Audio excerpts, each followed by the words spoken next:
இது vitamin E capsule அப்படிங்கிறது உங்க எல்லாருக்குமே தெரியும். நீங்க இத உங்க முகம் நல்லா பொலிவா இருக்கிறதுக்காகவும் முடி நல்லா அடர்த்தியா வளர்றதுக்காகவும் பயன்படுத்தி இருப்பீங்க. உங்கள எத்தனை பேருக்கு இதுக்குள்ள இருக்கிற இந்த வைட்டமின் இ ஆயில சரியான முறையில பயன்படுத்த தெரியும்? நிறைய பேருக்கு அது தெரியறதே இல்லைங்க. அதனாலதான் இந்த வைட்டமின் இ கேப்சூலை அவங்க பயன்படுத்தும் போது அதோடைய முழு பயன்களும் அவங்களுக்கு கிடைக்கிறது இல்லை. ஏன்னா ரிங்கிள்ஸ்க்கு இது கூட வேற ஒரு பொருளை பயன்படுத்தணும். அதுவே பிக்மெண்டேஷன் பிரச்சனை உங்களுக்கு இருக்குன்னா அதுக்கு வேற ஒரு பொருளை இந்த வைட்டமின் இ ஆயிலோட நம்ம மிக்ஸ் பண்ணணும். அதுவே உங்க முடி நல்லா வளரணும் அப்படின்னா அதுக்கு வேற ஒரு பொருளை நீங்க இது கூட கலக்க வேண்டியது இருக்கும். உங்களுடைய சரும பிரச்சனைகளுக்கும் உங்களுடைய முடி உதிர்வு பிரச்சனைகளுக்கும் எப்படி வெவ்வேறு விதமா 5 முறைகள்ல இந்த வைட்டமின் இ ஆயில பயன்படுத்தலாம் அப்படிங்கறத தான் நம்ம இன்னைக்கு பார்க்க போறோம்.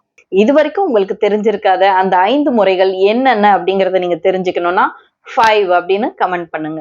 அதுக்கு முன்னாடி இந்த வைட்டமின் இ ஆயில் நம்முடைய ஸ்கின்னுக்கும் ஹேருக்கும் எந்த விதத்துல பயனளிக்குது அப்படிங்கறத நம்ம பார்க்கலாம். இந்த வைட்டமின் இ ஆயில் நம்ம சருமத்தை பாதுகாக்கிறதுக்காக போடப்பட்ட ஒரு ஷீல்டு மாதிரிங்க. நம்ம தினமும் வெயில்ல போறோம், பொல்யூஷன் அதிகமா இருக்கு, சூடு அதிகமா இருக்கிற இடங்கள்ல வேலை செய்யறோம், கெமிக்கல்கள் அதிகமா சேர்க்கப்பட்ட கிரீம்களை நம்ம பயன்படுத்துறோம். அது மட்டும் இல்லைங்க, நம்முடைய ஏஜிங் ப்ராசஸும் தினமும் நடந்துகிட்டே தான் இருக்கு. இது எல்லாமே நம்முடைய ஸ்கின்னையும் ஹேரையும் அஃபெக்ட் பண்ணுது. இந்த வைட்டமின் இ நம்ம ஸ்கின் அஃபெக்ட் பண்ற அந்த எல்லா விஷயத்துல இருந்தும் நம்ம பாதுகாக்குது. நம்முடைய ஸ்கின்னை நல்லா ஆரோக்கியமா வச்சுக்கிறதுக்கும் நம்முடைய முடியோட வேர்கள் இருக்கு இல்லைங்களா, அதெல்லாம் நல்லா ஸ்ட்ராங்கா இருக்கிறதுக்கும் இந்த வைட்டமின் இ ரொம்பவே தேவைப்படுது. ஆனா இந்த வைட்டமின் இ ஆயில இருந்து உங்களுக்கு கிடைக்கக்கூடிய அந்த ரிசல்ட் அப்படிங்கிறது நீங்க எந்த பொருளோட இந்த வைட்டமின் இ ஆயில மிக்ஸ் பண்ணி பயன்படுத்த போறீங்க அப்படிங்கறதுல மட்டும் தாங்க இருக்கு. சரிங்க, அந்த 5 ரெமெடிஸ் என்னென்ன அப்படிங்கறத நம்ம பார்க்கறதுக்கு முன்னாடி சப்ஸ்கிரைப் பண்ணாம புதுசா யாராவது பார்த்துட்டு இருக்கீங்கன்னா சப்ஸ்கிரைப் பண்ணிக்கோங்க. கூடவே அந்த பெல் ஐக்கானையும் கிளிக் பண்ணிக்கோங்க. வயதாகிறதுனால மட்டும்தான் நம்முடைய முகத்துல சுருக்கங்கள் ஏற்படுது அப்படின்னு நீங்க நினைக்கிறீங்களா? ஆனா அப்படி கிடையவே கிடையாதுங்க. சில சமயங்கள்ல உங்க சருமத்துக்கு தேவையான ஊட்டச்சத்துக்கள் சரியா கிடைக்கல அப்படின்னாலும் சுருக்கங்கள் சீக்கிரமாகவே வர ஆரம்பிக்குது.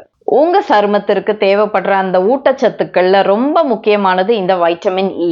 ஏன்னா நம்முடைய சருமத்தை இளமையா வச்சிருக்க பயன்படக்கூடிய கொலாஜன் அப்படிங்கறத உற்பத்தி செய்யறதுக்கு இந்த வைட்டமின் இ அப்படிங்கிறது ரொம்ப ரொம்ப முக்கியம். இந்த கொலாஜன் அதிக அளவுல இருக்கும்போது மட்டும்தான் நம்முடைய ஸ்கின் நல்லா டைட்டா இளமையா இருக்கும். இந்த கொலாஜன் குறைய குறைய ஸ்கின் ரொம்பவே லூஸ் ஆக ஆரம்பிக்குங்க. அப்ப சீக்கிரமே வயதான தோற்றம் வருது. இதனால முகத்துல கோடுகளும் சுருக்கங்களும் ஏற்படுது. சரிங்க, முக சுருக்கத்தையும் மெல்லிய கோடுகளையும் நம்ம குறைக்கணும் அப்படின்னா இந்த வைட்டமின் இ ஆயில் கூட எந்த பொருளை பயன்படுத்தணும் அப்படிங்கறத நம்ம இப்ப பார்க்கலாம். 1 டேபிள் ஸ்பூன் அளவு மசூர் பருப்பு எடுத்துக்கோங்க. இத பொதுவா நம்ம பேச்சளவுல மைசூர் பருப்பு அப்படின்னு சொல்லுவோம். 2 பாதாம் பருப்பு எடுத்துக்கோங்க. இந்த மசூர் பருப்பையும் பாதாம் பருப்பையும் பச்சை பால் இருக்கு இல்லைங்களா, காய்ச்சாத பச்சை பால், அதுல ஊற வச்சுட்டு படுத்துடுங்க. காலையில எந்திரிச்ச உடனே அந்த பாதாம் பருப்பு இருக்கு இல்லைங்களா, அதோட தோலை நீக்கிட்டு இந்த மசூர் பருப்போட சேர்த்து பேஸ்ட் மாதிரி அரைச்சுக்கோங்க. இந்த அரைச்சி வச்ச பேஸ்ட் கூட வைட்டமின் இ கேப்சூல் இருக்கு இல்லைங்களா, அது ஒண்ணு ஓபன் பண்ணி நல்லா மிக்ஸ் பண்ணிடுங்க. உங்க முகம் முழுவதுமே நல்லா அதை தடவிடுங்க. ஒரு 10 இருந்து 15 நிமிஷங்கள் அப்படியே வச்சிடுங்க. முகத்தை நீங்க கழுவ போவீங்க இல்லைங்களா, அப்ப உடனே தண்ணி ஊத்தி சீக்கிரமா கழுவாம ஒரு நிமிஷமாவது மேல் நோக்கி மசாஜ் பண்ணுங்க. அது பண்ணதுக்கு அப்புறமா நல்லா தண்ணி ஊத்தி முகத்தை கழுவிடுங்க. இதை நீங்க வாரத்துல 2 அப்படி இல்லைன்னா 3 முறைகள் வரைக்கும் பயன்படுத்தலாம். உங்க ஸ்கின்ல நல்ல ஒரு ஈரப்பதத்தை இது உண்டாக்குதுங்க. அது மட்டும் இல்ல, முகத்துக்கு நல்ல ஒரு க்ளோவையும் இது கொடுக்குது. எப்படி இந்த முகச்சுருக்கம் அப்படிங்கிறது பலருக்கும் ஒரு பிரச்சனையா இருக்கோ அதே மாதிரி தாங்க முடி கொட்டுற பிரச்சனை தீராத பிரச்சனையா பல பேருக்கும் இருக்கு. உங்களுக்கு முடி எக்கச்சக்கமா கொட்டிட்டே இருக்கு அப்படின்னா நீங்க ஷாம்புவையும் ஹேர் ஆயிலையும் மட்டும் மாத்தி மாத்தி பயன்படுத்துறதுனால எந்த ஒரு பலனுமே இருக்காது. ஏன்னா ஷாம்புவை மாத்தி மாத்தி யூஸ் பண்றதால மட்டுமே உங்களுடைய முடியோட ரூட்ஸ் இருக்கு இல்லைங்களா, அதெல்லாம் ஸ்ட்ராங் ஆகிறதுக்கு வாய்ப்பு இல்லை. உங்க முடியோட வேர்கள் நல்லா உறுதியா இருக்கணும்னா அதுக்கு ஆக்சிஜன், சரியான ரத்த ஓட்டம், சரியான ஊட்டச்சத்துக்கள் இது எல்லாமே தேவைப்படுது. இந்த வைட்டமின் இ உங்க முடியோட வேர்கள்ல இருக்கக்கூடிய அந்த ரத்த ஓட்டத்தை அதிகரிக்கிறதுக்கு பயன்படுது. இதனால உங்க முடியோட வேர்களுக்கு சரியான போஷாக்கு கிடைக்குது. அது மட்டும் இல்லைங்க, வைட்டமின் இ ஆயில நம்ம பயன்படுத்தும் போது உங்க ஸ்கால்ப்ல இருக்கக்கூடிய அந்த ட்ரைனஸ் இருக்கு இல்லைங்களா, அந்த வறட்சி தன்மையும் இது நீக்குது. இதுக்கு 2 டேபிள் ஸ்பூன் அளவு வெந்தயம் எடுத்துக்கோங்க. அதை நைட்டே தண்ணீர் ஊத்தி நல்லா ஊற வச்சிடுங்க. காலையில எந்திரிச்ச உடனே இந்த வெந்தயத்தை நல்லா பேஸ்ட் மாதிரி அரைச்சு வச்சுக்கோங்க. அதுல 1 டேபிள் ஸ்பூன் அளவு தேங்காய் எண்ணெய் சேர்த்துக்கோங்க. வைட்டமின் இ கேப்சூல்ஸ் 2 எடுத்து கட் பண்ணிட்டு அதையும் இது கூட சேர்த்து நல்லா மிக்ஸ் பண்ணிக்கோங்க. இப்ப நம்ம மிக்ஸ் பண்ணி வச்சதை எடுத்து உங்க தலையோடு ஃபுல்லா நல்லா எல்லா இடத்துலயும் படுற மாதிரி தடவுங்க. ஒரு அரை மணி நேரம் கழிச்சு நீங்க தலை குளிச்சிடுங்க. இதை நீங்க வாரத்துல 2 இல்லைன்னா 3 முறை பயன்படுத்தலாம். இல்ல உங்க உடம்பு ரொம்ப குளிர்ச்சியான உடம்பு அப்படின்னா ஒரு வாட்டி மட்டும் பயன்படுத்துங்க. அதுவும் ஒத்துக்கல அப்படின்னா 2 வாரத்துக்கு ஒரு தடவை கூட பயன்படுத்தலாம். இதை நீங்க தொடர்ந்து பயன்படுத்தும் போது முடி நல்லா அடர்த்தியா வளருங்க. முடி கொட்டுற பிரச்சனையும் கொஞ்சம் கொஞ்சமா குறைய ஆரம்பிச்சிடுது. அடுத்ததா நிறைய பேருக்கு இருக்கக்கூடிய பிரச்சனை பிக்மெண்டேஷன். 2 டீஸ்பூன் அளவு ஆலோவேரா ஜெல் எடுத்துக்கோங்க. 1 டீஸ்பூன் அளவு அதிமதுர பொடி எடுத்துக்கோங்க. ஒரு வைட்டமின் இ கேப்சூலை ஓபன் பண்ணி அந்த ஆயிலையும் இது கூட மிக்ஸ் பண்ணிக்கோங்க.